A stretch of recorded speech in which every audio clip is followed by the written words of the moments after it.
Hello, English learners. Welcome to another episode of 6-Minute English. Today, we are going to learn about the correct use of do and make. We won't explain boring rules or complex structures here. With a friendly chat and practical examples, you'll learn everything you need in just 6 minutes. So stay with us. Hi, Chris. How are you feeling today? I'm doing great, Michelle. Actually, I'm doing my best to be ready for this topic. I love that. But before we dive in, we have a challenge for everyone listening at home. This is a good one. It's about the word work. Okay, imagine you say, I'm doing work versus I'm making work. They sound similar, but the meaning is completely different. One is what you say to your boss, and the other might get you in trouble. Exactly. So listeners, head to the comments right now.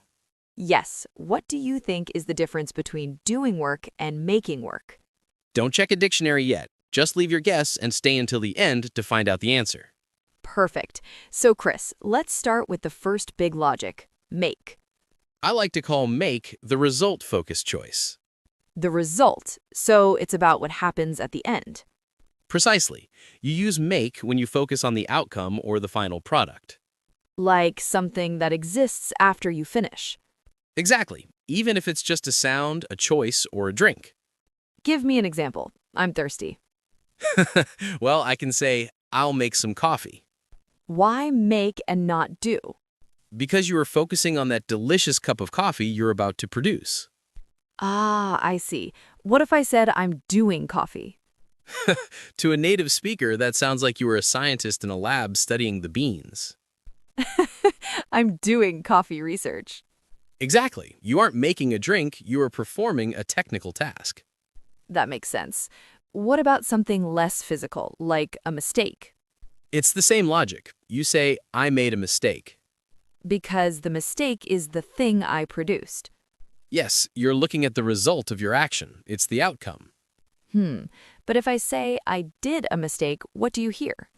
It sounds like the mistake was a planned activity on your calendar. At 2 p.m., I have an appointment to do a mistake. Exactly. It sounds very strange. You make the mistake as a result of an action. Okay, so make is for the result. What about do? Do is for the grind.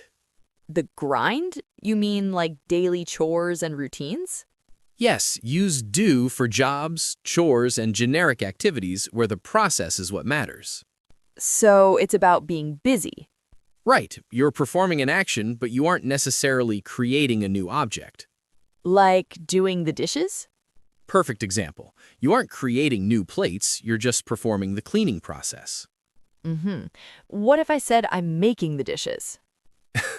Then I would think you're in a pottery class creating plates out of clay. I'm definitely not that artistic, Chris. Me neither. Another common one is do me a favor. Why is that do? Because you're asking someone to perform an action for you. And if I say make me a favor? It sounds like you want them to build you a physical object called a favor. Like a little wooden statue of a favor? Yeah, here's your favor. I carved it myself. That's a great way to visualize it. Do is the action, make is the product.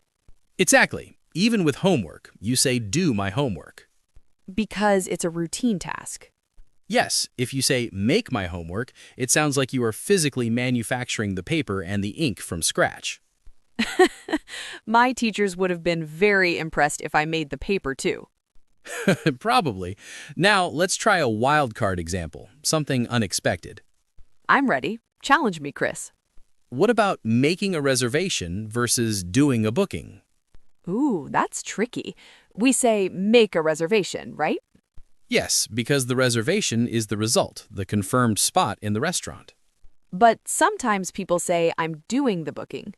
True, because the booking is seen as the administrative process. Oh, I see. So even the same situation can change depending on how you look at it. Exactly. It's all about the vibe you want to give.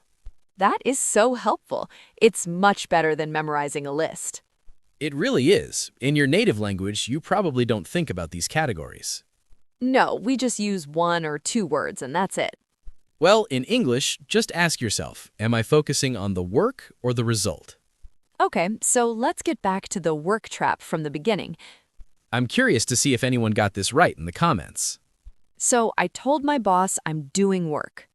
That's good. It means you're busy. You're in the middle of your tasks. Don't disturb me. I'm doing work. Right, you're focused on the process of your job. But what if I tell my boss I'm making work? Then you might get fired. Why? Because making work means you are creating more problems or extra tasks for other people to handle. Oh no, so I'm being a nuisance? Exactly. You are producing extra effort that shouldn't be there.